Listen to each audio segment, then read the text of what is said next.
I would say good morning, but it ain't. I mean, the trade deadline has come and gone, and you did nothing? Nothing, bro. I have a list of all the contenders that did stuff. Colts got Sauce Gardner, Seahawks, Eagles, and Jags. Oh my, all got better. And you did nothing. You have a young stud QB. You have draft capital. You have capital. And you did nothing? What are you doing? We have got to talk about this, y'all. Murat Husnadinov gets the signal, scoops up the puck.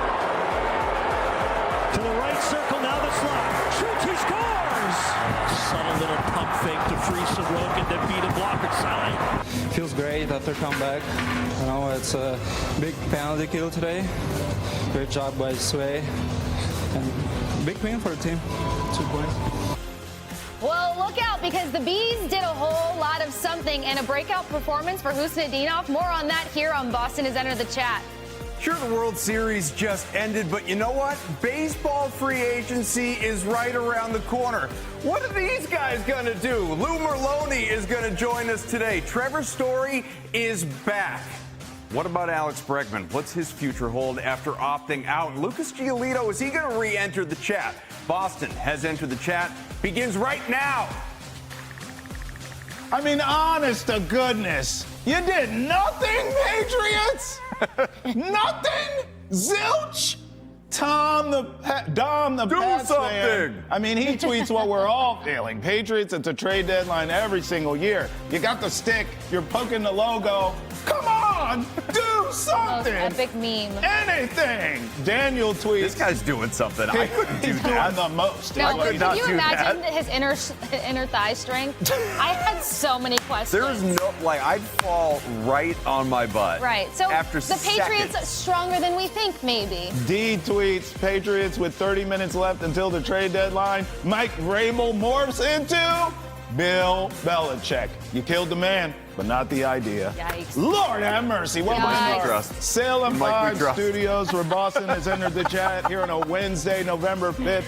Usually I say Wednesday, we're trying to get you over the hump, but the Patriots, oh my gosh, they put me right on the hump. I can't get over it. I'm under it because I don't know what the hell. It's like learning to drive stick. Yeah. You did this to yourself. I did. Trey Thank you. Hendrickson. I did. Thank Brees you. Hall. I did. Thank Chris you. Olave. A.J. Brown. A.J. Brown. I did it to me. Alvin Kamara. Like, they were Meyer, never come going back to to get me. any You're of right. these guys. Yeah. You're There right. were 8 trades on deadline day, second most in NFL history going back to like 1990 or something like that. A lot happened, and yes, some teams around you got better. The Colts going out, giving up 2 first-round picks for Sauce Gardner. Some of your fringe teams got a little bit better that are in that contender, hopeful, playoff, hopeful Jaguars, conversation. yeah. Like Steelers made a move. Sure. The Jaguars made a move. Yep. The Ravens made a move, that Yep. kind of thing. But, you know, the Patriots, they're just, you have to look at this reasonably and say, organizationally, where are they? And I could talk out of one side of my mouth and say,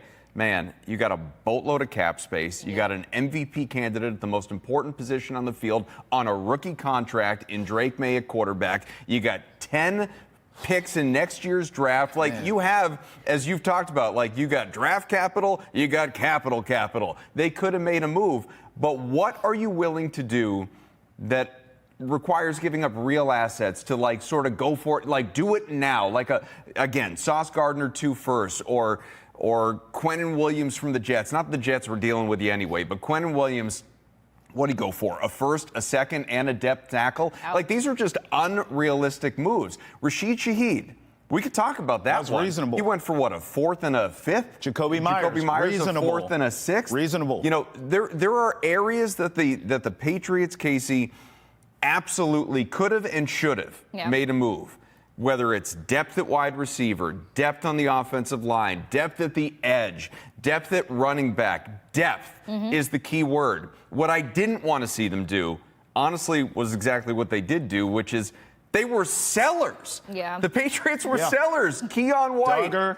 gone. Kyle Duggar, We knew Duggar gone. was going eventually. Fine. And though. these guys, they haven't played much in Vrabel's system, and they were real low on the depth chart, but previous starters. And you know what, guys? Like, football's a tough sport. It's a contact sport. There are injuries. Guys get banged up. We're halfway through the year. You're going to tell me if something happens along the edge, you couldn't use a Keon White? Of course you could. Somebody gets banged up at safety, you couldn't use a Kyle Duggar? Of course you could. So again, it's the depth stuff. Going out and giving up some of these day 3 potentially worthless dart throw type draft picks that you could have parted with the same way that you acquired them. You could have parted with them to go out and get a Shaheed to, like, what's the Kayshon Boutte situation? We don't know, but he's got the hamstring now, Well, right? Shaheed coming in would have been a great compliment. Think about there. when Boutte goes out of that game against the Falcons. We saw the difference. To your point, we saw the lack of depth. That was a different offense. So, I mean... Are we just believing that Kyle Williams is going to be a thing? Well, they don't play him. He doesn't do anything. So this is now your opportunity. That's right. Well, yeah, you got to create space to see what the opportunity is going to be. And more importantly, while a lot of people were piping on about wide receivers, never had it on my list.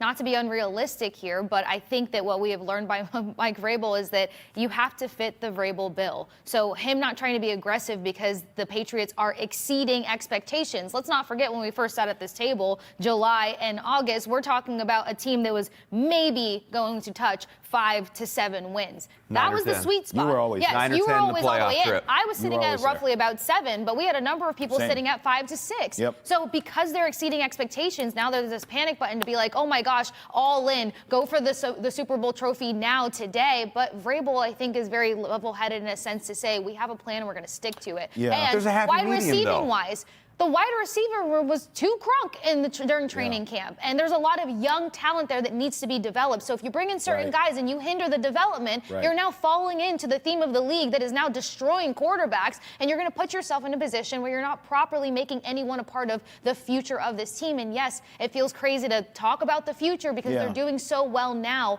But Vrabel is intentional. So I feel like he wasn't going to go and try to make a move for a now thing and disrupt. While we don't want to talk vibe check, you don't want to disrupt the culture that is right now. Sure. So he also goes that far to think, what is the character going to be of this person that I bring into the room? If I have to make certain maneuvers to get them here, if I have to release draft capital to bring them here, are they going to fit the bill? I think this is more of a fit the bill and not having their hand forced in negotiations to go for a now, which was never a part of the plan. I don't give a crap about culture. Their culture's great, and one guy is But not... how can you not give a crap about culture? Culture has gotten them here. Right, but what I mean is I don't believe that, one guy out of literally like 6 on the roster is going to come in and mess it up, screw up everything that Mike Vrabel has built. I don't know, because why were people trepidatious about Stephon Diggs coming here? Because people weren't bought into the leader that he could be. Well, and he make never sure he showed doesn't it. make it about himself. So that's one person. Right, but so that can make the case there for isn't that things. one guy that was out there and available that moved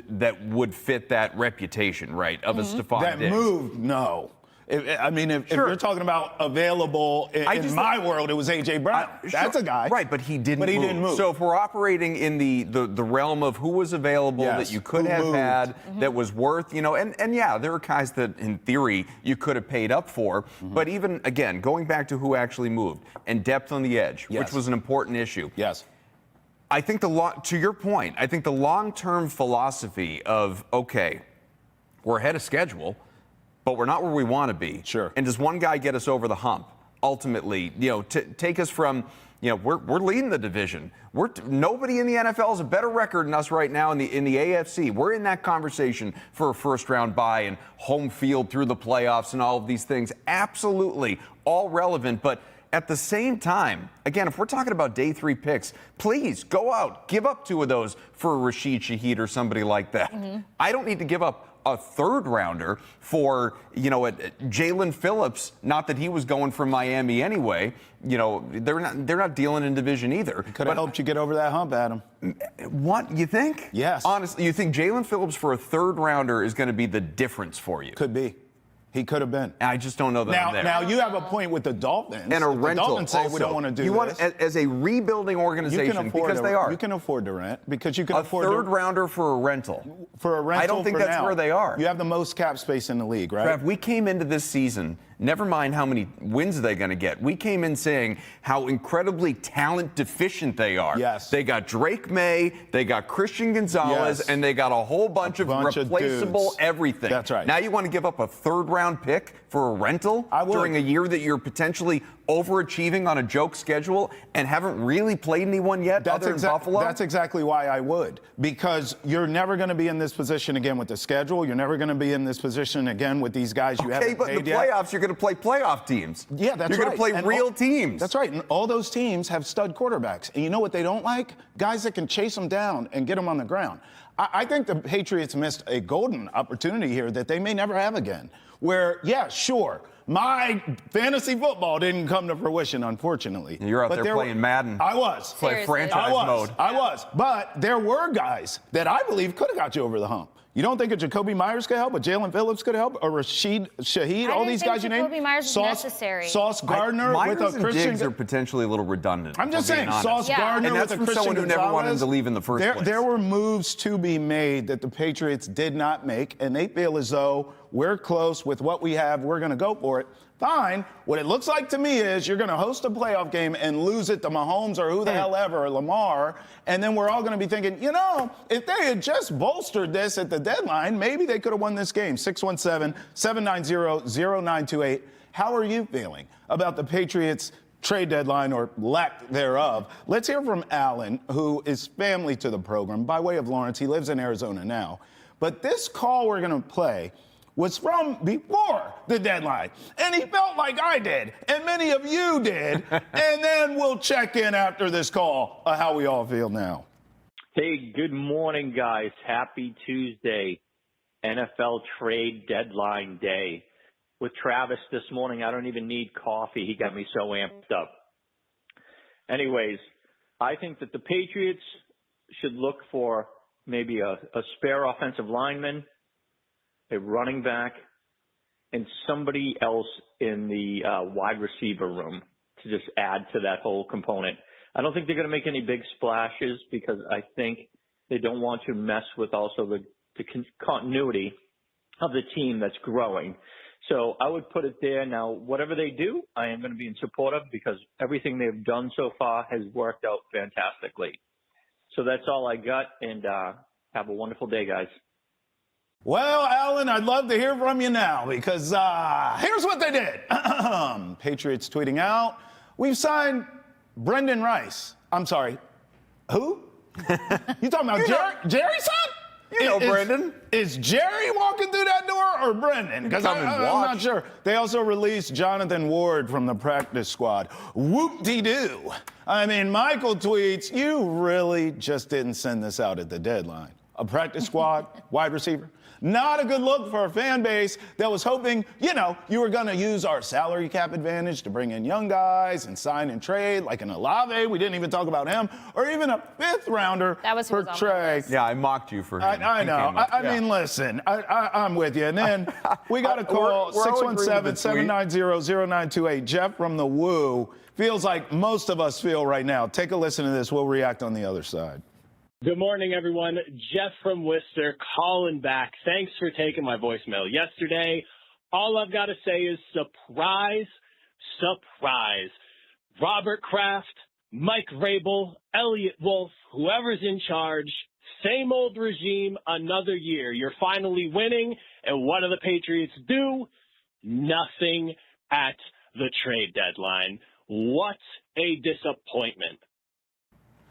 It's just, I get it. I get it. I get the sentiment. And again, I'm more upset with what they did do than what they didn't do, which is that they opted, not intentionally, because it didn't happen on deadline day, but they were sellers. Yeah. Ultimately, the way the story has been written, and there's no changing it because of the almost 20 trades that have been made since the NFL season began, the Patriots have not acquired, they have dealt. They have moved multiple guys, impacting, obviously, their depth. Now, I'm not going to beat them up for the Brendan Rice thing. Where I will beat them up is the tweet itself. Like, on deadline day, that couldn't have just been a paperwork transaction. Did we have to actually put it on social media? Notification from the Pats, they made a move.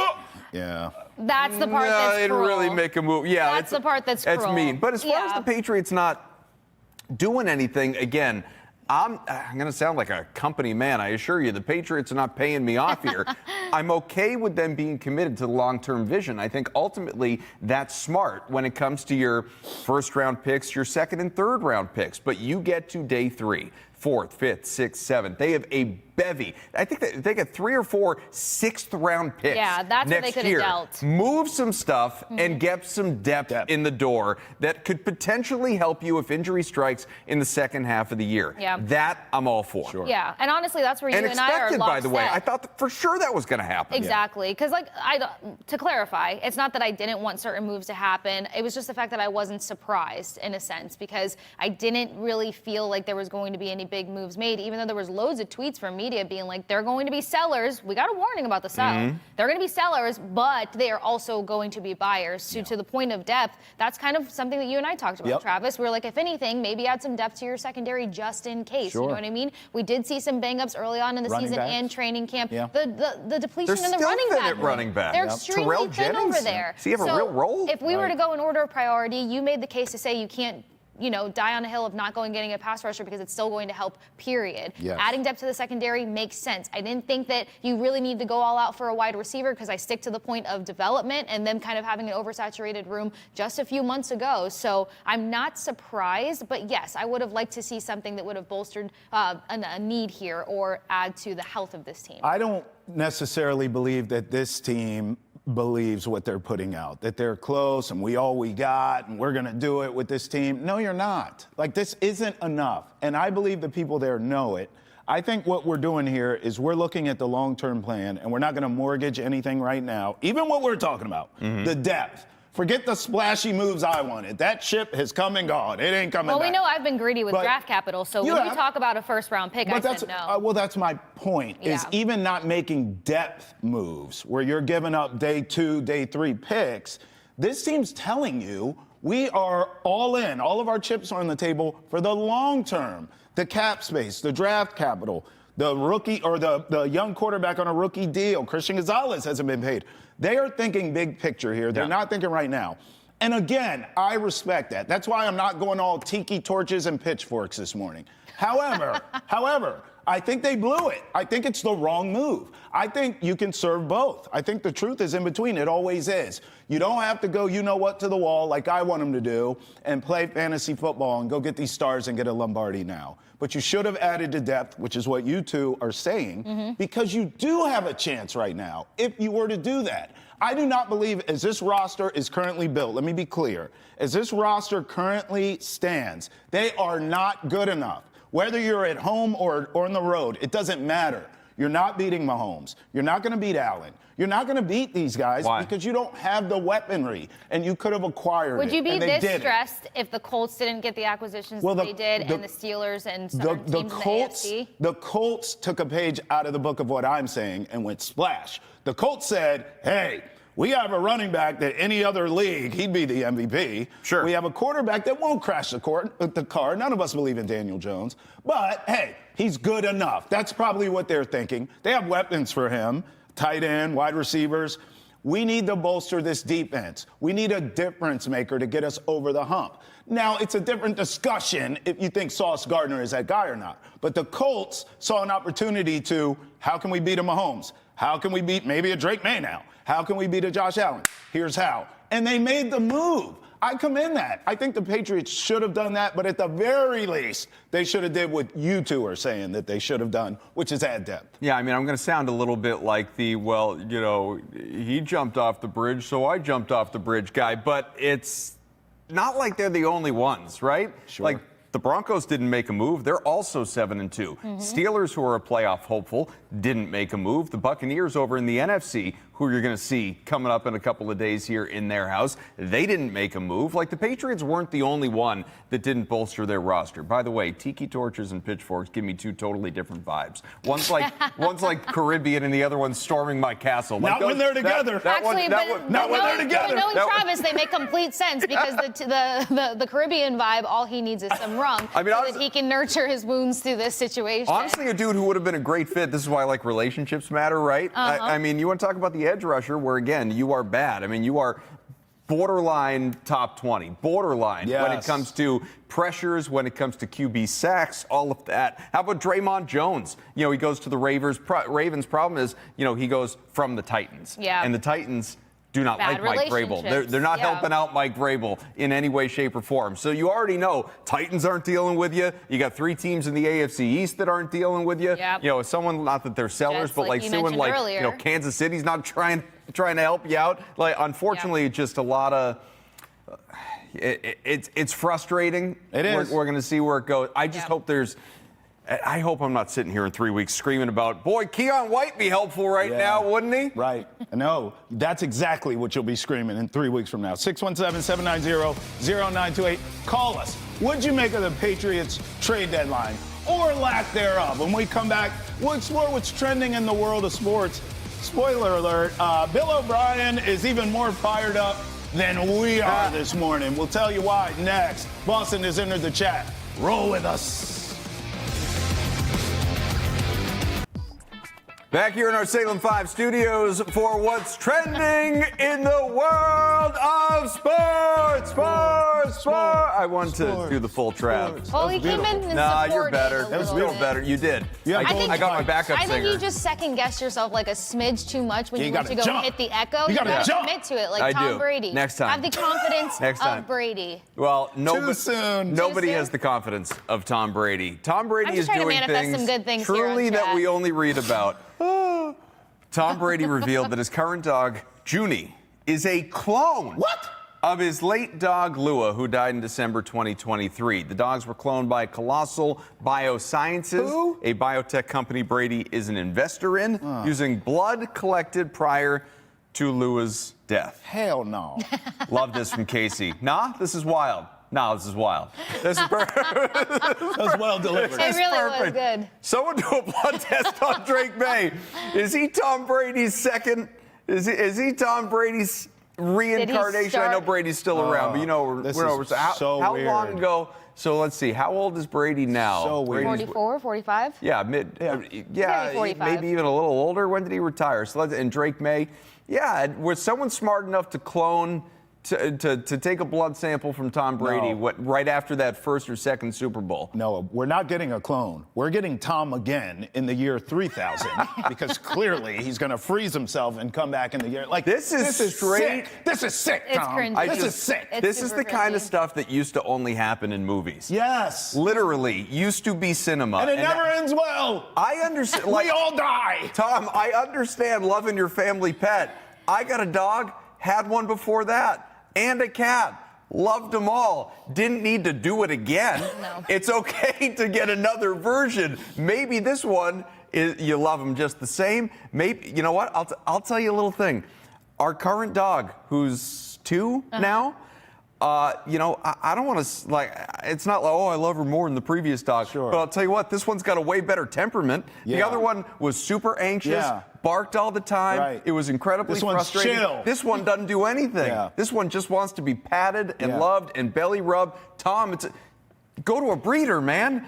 Find a I rescue ask you dog. this. You know, clone Does the same Tom- dog. Does Tom give you what if vibes? What do you Does mean? Tom give you let's see what happens vibes? No. This is the ultimate move of a Control. control freak. Yeah. And this is coming from somebody No, that's who true. has measured control freakism, Yeah. freakdom, whatever But you you want to call allow it. life. I don't play with life like that. I will not do that. But this is screaming the ultimate control freak. Because after Adam said that, and when you painted that beautiful picture, I'm thinking to myself, oh my gosh, my first dog, Golden, loved him. Yeah. Different vibe than Kona. Different vibe than Luna. Right. And Luna is my prized fur baby possession at this moment. Yeah. But that I can live with what if. Yeah. He Well, that's what I cannot. mean. Yeah. You allow life to happen, like natural life. Well, this is one of those, natural. like, Does this that- call into question like That children? worked out so well. Let's do it again. Well, listen, if you clone a dog, you'll clone any damn thing. This is about. This is money, guys. Like, let's just. Too much money? Can money enter the chat here? And can we have an honest conversation? And some of the money. All of us aspire. We're all family here. We're all family here. We all aspire to get Tom Brady paper one day, right? Maybe we'll touch it, some of us.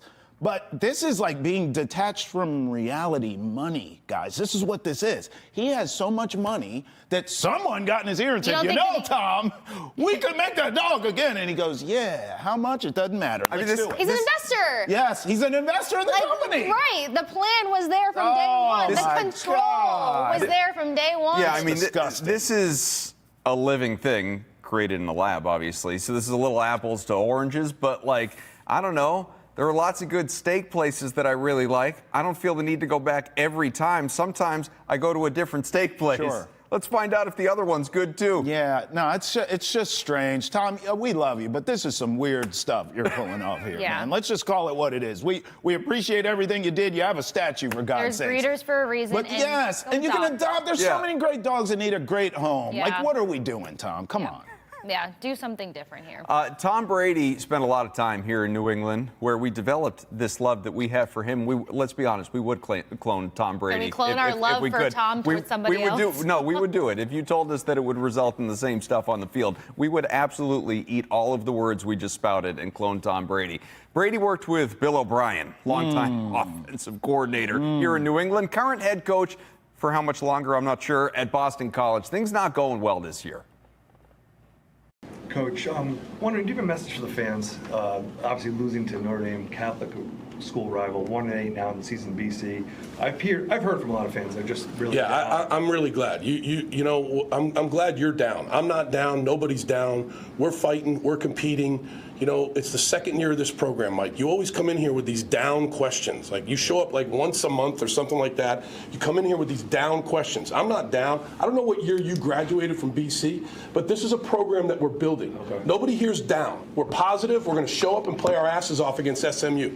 You can go out there in your dark, clouded world or whatever it is and do what you want to do. We're not down. The sun is up, and we're fighting. That's my message to the fans. What's up, Trevor? How you doing? Trevor's like, yes. What's up, Trevor? I don't know if that became even funnier, though, because we have our own Trevor, but he's like the most legit dude you'll ever meet. Yes, What's up, Trevor? Trevor's the best. What's Look, up, Trevor? it's year 2 under Bill O'Brien at the Heights. Last year, it went well. 7-6, pinstripe bowl appearance. It was working. All of it. Yeah, I mean, I don't know what has gone so south this year, but this is now 1-8, the only win to open the season against FCS Fordham. Boston College has allowed basically as many points as anybody across FBS. 33.3 points per game. That's 124 out of 136. I mean, it's bad. And each of the 8 straight losses, but each of the last 5, Kasey, have been by at least 14 points. And, you know, now you got SMU, who just beat number 10 Miami. It's only getting worse. And the way that he's like trying to act like they're going to pivot to SMU. The only thing that I'm not a fan of here is, like, as the head coach of a program that's struggling, he lacked accountability in that. When he decided to pop off, and then not to mention is that you try to I don't know, diss the kid by being like, you only show up once a month and you're this dark cloud. But why are you this offended by somebody you've basically implied that you've seen 3 times? You've seen him 3 times. This dark cloud paraded that heavily over you and your emotions. That was a lack of accountability. And that was your opportunity to say, hey, we're going through it right now. And we're looking to these guys to help us step forward in a different direction. He wants to be around the doom and gloom people, though. Well, but it's not doom and gloom. He didn't ask a negative question. Hey, Coach, why do you guys stink? You got a message for the fans? I mean, and your how team do you keep fans bought in? Yeah, it's frustrating, but I think we see why Tom Brady used to call Bill O'Brien teapot. That's right. The way he boils over and explodes. That's right. We're going to explode. The Bruins are exploding right now, lighting the ice on fire. 4 straight wins, plus Lou Merloni is going to join us coming up to talk about the Red Sox offseason. Trevor Story, he's back. Yeah. What's up, Trevor? What's up, Trevor? Welcome back to Boston has entered the chat. We feel you, Briston, who tweets, Hoosty, you beautiful man. Husnadinov, game winner, shootout styles. The Bruins win 4-3 last night. I mean, hey, this team right now is melting the ice. They're so hot. It's 4 straight wins. You're not just in the mix for a wild card playoff spot right now. I mean, you're 3rd in the Atlantic Division, which honestly is not a place that a lot of people had the Bruins going into the year. And obviously there's a long, long way to go when it comes to the season. But we talked about this the other day. People in the hockey world make a very big deal out of what is your position come U.S. Thanksgiving. That's right. And that's approaching. It's, a few weeks out. And if the Bruins continue to do what they're doing, Kasey, and live in this space, it just sets up for them really favorably going forward. And Hustinov it's like comical how big a part of that he has been, considering he enters this season as something of an unknown, I would say, to the casual fan. He's only played 10 games this year. Yesterday, like a one-man wrecking crew, he ties the game with 5 minutes to go in regulation, has the only goal in the shootout to win the thing. I don't want to say he's putting the team on his back, but yesterday he was incredible. Well, yeah, a breakout performance for him with the Bees, and I think the irony of it is the opportunity to say that he deserves to be a part of this roster consistently moving forward. So you're now seeing him on the top line in the absence of Elias Lindholm, who's declared to be out week to week. But more importantly, this is where, the nerd in me goes back to the scouting reports, what the potential was always supposed to be for a player like this, and the potential was always supposed to be a top 6 role. When Minnesota Wild started looking at him over at the KHL, over at Suchi, they were saying the projection-wise, he can play with a number of talent, a number of players. He has a versatility to his game, and he fits the two-way bill to a degree. So to be able to have all these facets to you, it was just they didn't have the room to throw him top 6 over in Minnesota. He ends up coming over here. You see some good flashes out of him, but he starts on the 4th line for the Bruins, has a pretty good training camp, but still kind of projected as that extra man. And now you're seeing him live up to the bill of what the potential was always supposed to be. So now, functioning at that top line there, being the guy who gets the job done for this team versus an Islanders team that you can never count out, by the way. They went up again in this game, remember? I mean, the last game we talked about, they were up 2-0. You look up in this game, it was every time. It was literally every time. The Bruins were trailed by a goal 3 times in this game. Trailing, responding. They never led until the game ended. That's right. I mean, this was an ultimate grit. I mean, this is something they were talking about on Bruins Overtime Live. They just kept commending Boston's, lack of quit, good team win.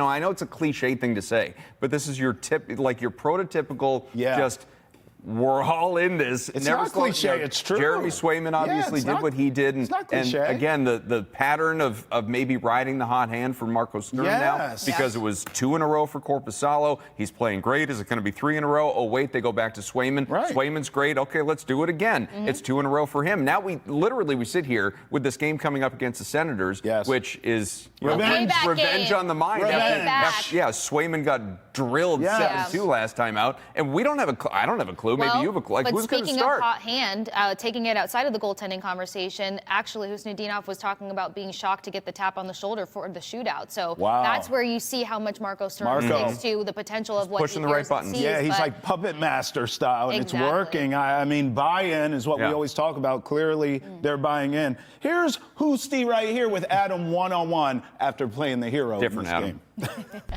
Marat, congratulations on the win. Your goal tied the game. You had the shootout winner. What did it feel like to come back and win this one? No, it's, we have a day off, good recovery, and we need to win this game. And feels great after comeback. It's a big penalty kill today. Great job by Sway. And big win for the team. 2 points. What were you looking for in the shootout goal? It's just fake shoulder shake. It's watch how he play first for first move or second. It's just shoulder shake. Boys, pretty happy? 100%. Congrats on the win, man. Thank you. 617-790-0928. Call us. Get in here. Your hockey team is hot right now. Here's a Bees fan who called us and is feeling it right now with this Bruins team. Hi, I just wanted to comment, ask your opinion on Fraser Minton. I think he's playing better than they thought. And also, I'm glad they kept Swayman because Allmark is the worst goalie in the league right now. So that should put those people to sleep, not saying that anymore. 617-790-0928. Your reaction to this call? Well, give me your thoughts on Minton. I mean, please, I'll tap back in because I've been singing the guy's praises for forever. And then it always just goes back to what the previous team was looking for. And he is rising and progressing as a true Bruins player in so many ways. And you're just seeing the trust that's coming game by game from Fraser Minton between Marco Sturm as well, because this is a kid that jumped from the 3rd line to the top line. And by the way, that Hustinov goal, that game tying goal to push this into overtime and shootouts was because Pasta feeds it to Minton. Minton tries to get off a quick shot to the goal, and it's Husnudinov that cleans up the rebound on a dive. So he has been involved in so many almost momentum moments for this Bruins team, but more importantly, game by game, he has been a pillar. So he picks up an assist last night, and just to see the caliber and the maturity of this kid and like what he brings to the table, the future really is bright considering the pieces that are going to eventually fall into line here and be able to build around a center like this. Like your strong centers is where you build out from a lot of times when you're trying to get your forward lines going, and Fraser Mitten's living up to the hype. Adam, I thought the shot at Allmark was unnecessary at the end. but the current Bees goalies are playing really good right now. Yeah, again, Jared, well, it's one of those, he's playing really good right now. I think the emphasis is on right now, like you said, because it has been for both these guys a very up and down season. You know, started hot out of the gate, the 3 straight wins, then all of a sudden the sky's falling in at 6 straight losses. Now we see him get hot again, 5 wins in 6 games, obviously the 4 in a row right now. And I alluded to it before, Kasey. I don't know. I trust in Marco Sturm early on and what he's doing and pushing the right buttons, whether it's on defensive pairings, you know, obviously Zadorov and McAvoy. That has worked, obviously, shuffling of the forward lines as he has done, Husnudinov, top line, all of it. But going back to the goaltender tandem, all right, like I said, 2 in a row Korpisalo, 2 in a row Swayman. Now you have Ottawa, and we'll have more time on this on the show tomorrow to really preview that game. But I don't know if he goes back to Swayman as something of a confidence builder after he got shellacked 7-2 last time out, or if he says, all right, you know, just in case this were to happen again, I'm going to remove him from the situation, not go 3 in a row. Corpy, if they call him that. Korpisalo, your turn. Yeah. I think it depends on if he feels like there needs to be like a morale injection here. Because sometimes you want to give a goalie a game back, and let's be honest here, to a degree, an extensive degree, defense has kind of failed both of these goaltenders in different situations. Especially that game. As they're finding their identity, as they're clearing things up, and as they're being able to be more dependable in front of whoever is between the pipes, this could be one of those things where Marco's like, hey, they failed in front of you last time, and then, you know, you kind of went down the slope there, but like, let's see if we can give you this one back. So it's really a toss-up, but it's good to have this kind of toss-up. It's good to have 2 goaltenders. Nice problem to have. Absolutely. Exactly. And by the way, whatever move Marco makes is going to be the right move. The guy can't miss right now. It's not a coincidence. His team is hot. He's making all the right moves. So whatever he does in Marco, we trust right now, right? I mean, you got to say that. By the way, the last time the Senators put up a touchdown on the Bruins, that was in their building. Right. This game's in TD Garden. And they're doing well at home. And they're doing well at home. 617-790-0928. Call us. Get in here. Let's talk Bees. When we come back, Trevor Story said, I ain't going nowhere. I'm staying here in Boston, and we are happy to have him. We'll talk about that and the rest of the Red Sox offseason with our guy Lou Merloni next. And remember, catch us right here on NESN, 8 a.m. Monday through Friday. 9 a.m. the party continues over on NESN Nation, Monday through Friday. Boston has entered the chat. We'll be right back. Back at it with Boston has entered the chat live from the Salem 5 studio, and we have the honor and pleasure, because it is Wednesday, to chat and hang out with Lou Merloni. Lou, what's going on? You're in a different place today, running about already? Yeah, I roundabout, you know, doing the dad thing. Had to bring the kids into school, so I had to pull over and be safe. Talk to you guys. Thank you. We appreciate it. For the best. Just go like this while he's driving. Right. We would honestly be in trouble if we watched you do that. But at least we have some good news to start off on, because Trevor Story opts in, which means we keep a leader and a king when it comes to the RBI category sticking around. Let's just jump off the top with, what does this mean for the Red Sox to be able to keep this caliber of a player in the clubhouse? Well, you look around that infield, and there was a lot of unknowns. So at least you now have a guy. You know, I think he's your shortstop, but we know he can also play second base. But this guy, I think it's nice to have him back into the fold. He was huge for you last year. He proved what he can do when he stays healthy. And I wasn't surprised he opted in. I think this is a guy that, first off, is a great human being. And I think the first 3 years, he kind of regrets how it went, or he's not happy with how it went, or he sort of feels like he owes something, right? And that's what this year was all about to Red Sox fans. Like, I just want to stay healthy and show these guys what I can do. So I don't think opting out was really an option for him at all. Well, as a Red Sox fan, I can't put myself in your shoes who played the game, but I also felt like Trevor Story owed the organization for previous years. So it was nice to see what he did last year. But I wonder, you know, to what extent, I guess, sort of that hometown compassion matters. We're going to continue to talk to you as we do week after week until this is resolved about Alex Bregman, who has officially opted out. We knew it was coming. Is he a hired gun? Is he a mercenary? Is he looking for the payday in a comfortable situation? Or is there an avenue to where he liked his 1 year in Boston enough to maybe take something of a discount? Not, well below market value, but it's like, yeah, I'm going to take a little less to stay in Boston than I would to go to Detroit or something. Yeah, I think he is that guy. And I don't want to speak for him. This is obviously decisions that come down to it, and there'll be some financial calls late. But he seemed to really enjoy it here. At the end of the year, he was talking to guys about not, hey, what you guys need to do next year to be better. It was more what we need to do. I think this is a place that he enjoyed his experience. I think he wants to finish his career here. I think he sort of tells Scott Boras, hey, go out and do what you got to do and use the media and manipulate the media. But in the end, do it to get as much money as you can out of Boston, because this is where I want to be.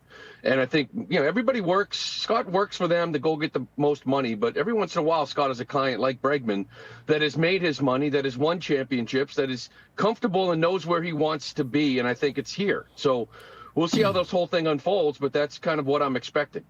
Lou, I think you're a tremendous analyst and host and all the things you do. I've told you. Good looking. Like, we have a bromance. I don't know what they want from you. I honestly don't know what they want from you. You already know how I feel about you, dog. Charitable. We got a bromance here. Guys. So, but I think sometimes he's not paying you. He's not giving you anything. We don't get the Lou Merloni player hat enough. So I want you to put your player hat on, because we're sitting here and we're talking about Bregman opting out, Story opting in, yada, yada, yada. Red Sox have to make a decision here with Lucas Giolito. From a player standpoint, Lou, I have to imagine Lucas Giolito wants to be with the Red Sox because he owes them. He has to feel like, I couldn't finish down the stretch. And I was pitching well. I had a really good season. Isn't there a part of a player, Lou, that feels there's unfinished business? Business be damned. I need to come back to the team and show what I can do when healthy. Don't you think Lucas Giolito feels that way, Lou, or am I tripping? No, I think he also just wants to be here. He loved his experience. He was pretty vocal about it at the end of the year. But you're right. When you sign a 2-year deal and year one is, on the IR all year long, you sort of feel like, hey, I like my experience. I like to come back here. It's kind of like what we were talking about with Trevor Story. The question is, do the Red Sox want him back? So this is the decision that they will have. I know they offered the QO to Nick Pivetta because he checks a lot of boxes that this pitching staff likes, right? He's still got a ton of strikeouts. He got a ton of swing and miss. Lucas, some of the numbers under the hood, aren't that impressive. You know what I mean? Some of the expected numbers. So it's like, do we want to give $22 million to Giolito to come back? If he walks, it's a compensation pick, but because you went over the luxury tax, it's now a 4th round after the 4th round, not the 2nd like Nick Pivetta, because you were under the year before. So there are some differences here. I think Giolito 100% wants to come back here. The question is, do the Red Sox want to, or do they say we take that $22 million? We trade for a number 2. We end up giving 10 to 16, depending on who that guy is, and we use it elsewhere. Well, if you're giving the rope to make the decisions, what would make the best sense here? Because you're talking about a team, I feel like I say this a lot here, but I'm glad to say it, a team that exceeded expectations. There were some moments where fans were kind of like, oh my gosh, we're going to relive what we've already been through. They get to the postseason. Things feel much closer in reach. There's a lot of young talent. So, what do you feel would be the best case scenario in this? I think really what factors into this, too, is Patrick Sandoval, that people aren't talking about. He signed a 2-year deal. It was one of these deals that the Red Sox have done recently where year 1, we're going to pay you $6.5 million to rehab. And then year 2, it's $12.5 million to be in this rotation. I think he takes the place of Lucas Giolito. And I think they save $10 million there, and they use it to go out and get that number 2 or wherever it may be. It's just, this rotation is deep with young kids. The bottom line is you still need a number 2, but you've got depth. So if Patrick Sandoval jumps in to that 5th spot, and when healthy was very, very good. He struggled the last year and a half because he was dealing with eventually what turned into surgery. So I just feel like from a business standpoint, you sign Sandoval. You're not paying him $12.5 million to be a lefty out of the bullpen. You paid him $12.5 million to be in this rotation. I think that's where he'll be next year. When news dropped yesterday out in the newsroom, as a matter of fact, that, hey, notification, Jarren Duran, 1-year deal with the Red Sox. Oh, Jarren Duran, he's got a new contract. This was a formality, Lou. We know how this works, obviously. Yep. Doesn't mean he's going to be back in a Boston uniform. You couple that with just, again, this glut that exists in the outfield. Good problem to have, but you have Abreu, Gold Glove winner again. Rafaela, Gold Glove winner for the first time. Roman Anthony, his spot is as secure as anybody's. Is Duran, we know or perceive him to be on the block, but do you think ultimately he is gone? I don't think that's etched in stone yet. I think all of them, other than Roman Anthony, could potentially be mentioned this offseason in trades. And, the contract thing is weird. Like you said, it's just a formality. Even if he turned it down, he's still under contract. He's under contract for the next 3 seasons. It's a weird thing. You turn down an $8 million team option to pay him $7.8. Yeah, I don't know. There's something behind the scenes for that, but it just seems odd to me. But the bottom line I keep coming back to is if you're going after a Joe Ryan or a Sandy Alcantara or a Hunter Green or whoever it may be, and the pitcher that you desperately need, and you dangle Duran and they say, no, we want Abreu, or no, we want Rafaela, are you really going to say no to that? So to me, all 3 of them are on the table. It just depends on who you're dealing with and who they like more. Lou, I'm glad we get a chance to talk to you every week, but we sit up here every day for most of the show, and we talk about the Patriots winning right now, and everyone's all about Drake May. Oh, Drake May's the second coming of Tom Brady. Oh, Drake May's so wonderful. Meanwhile, I'm over here, I'm like, hey, I know he got hurt, but I remember the start of the Roman Empire. My question to you is this. Assuming Roman Anthony comes back, he's healthy, picks up where he left off, just like all of us think. In this town, Lou, big picture, if you had to bet it, who's going to be the bigger star? You're kind of, you're projecting out. You're looking at the current trajectory. Is it Roman Anthony or is it Drake May, my friend? Across New England or in the North End? Ah, good. That's a great question, Lou. Actually, I like the It's a great question, Lou. Yeah. Yeah, well, with the Paisans, it's going to be Roman Anthony. There's no question about it. I would say this. I would say that because I do think Roman Anthony is going to be, he's never going to have an all-star break off. He's going to be an all-star his whole career. I think he is going to be that guy. If Drake May continues on this same path and is a legitimate MVP candidate each and every football season, first off, we know they'll both own the town. Yep. But football is football. You know what I mean? It's like the Tom Brady effect. So even the days, who's bigger, Tom Brady or David Ortiz? So it's sort of like the great player on both teams. I think football is football. I think but I would say that it's more of a given that Roman Anthony is going to be the star. You still want to see more from, we don't know what he can do in the postseason. We all know there's been great regular season quarterbacks. He looks awesome. I'm just glad you got a quarterback and a good football team to watch every Sunday. Lou, wasn't easy, was even unlikely at points, but ultimately the Dodgers World Series champs once again. Mookie Betts, that's 4 rings, by the way. You guys going to be remembered a Dodger, which is just weird around here.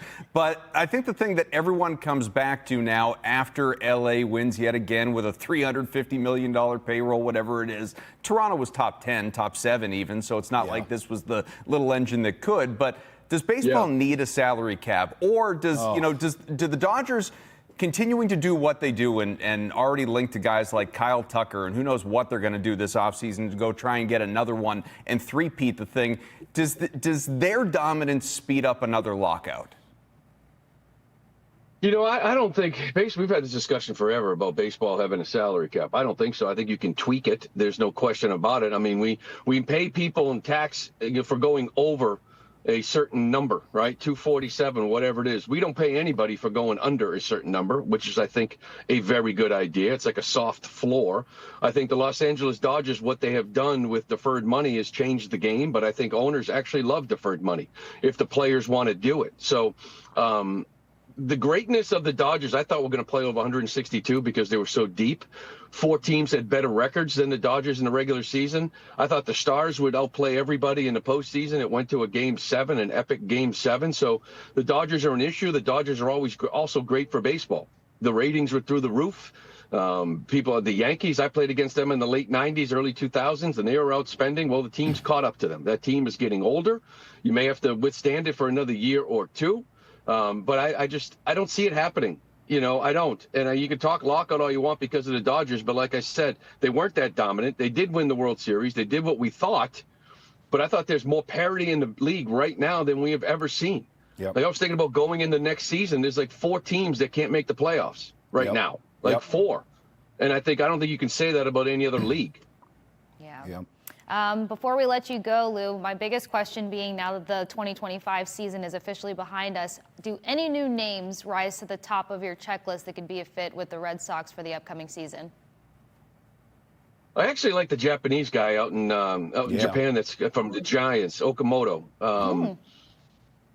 It's like people are like, well, we've already got Massa, and I'm like, okay, imagine if Massa was an elite defender in left field and a little more pop, which is what this guy is. I mean, then if Massa was an elite defender, this wouldn't be a problem. Go hit 275, hit me 15, go play elite defense. This kid is an elite defensive.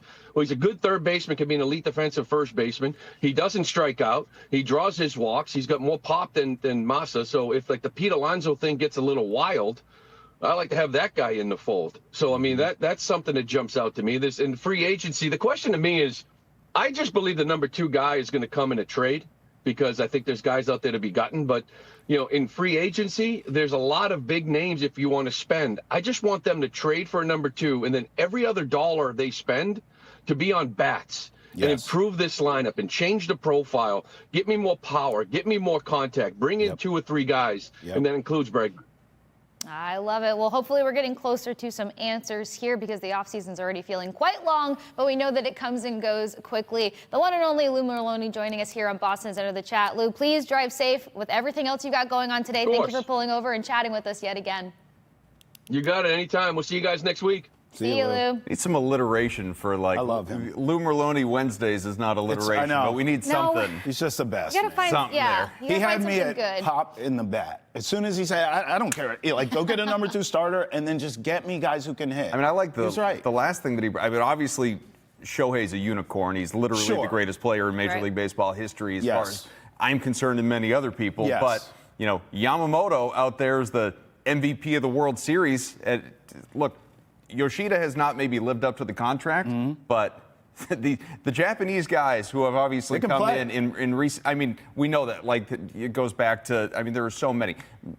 Matsui, Ichiro, like a lot of these guys, like, absolutely. Go like get 'em. if we're getting rumblings that there's one that may be interested in coming over, that's worth investing in, go do it, please. It's not an accident that the Dodgers are investing in all of them. Right. I mean, that's not an accident. And Lou's not the first person to mention looking out that way. Now, Gordon has also mentioned it a handful of times. Let us know what you guys think should take place in the offseason. 617-790-0928. It's a wrap for us here on Nesson. But we move all the goods over to Nesson Nation. As y'all know, Monday through Friday, 8 a.m. Nesson, 9 a.m. on Nesson Nation. Call us with your voicemails. Call us with your thoughts. Join the chat Monday through Friday and join us over on Nesson Nation right now.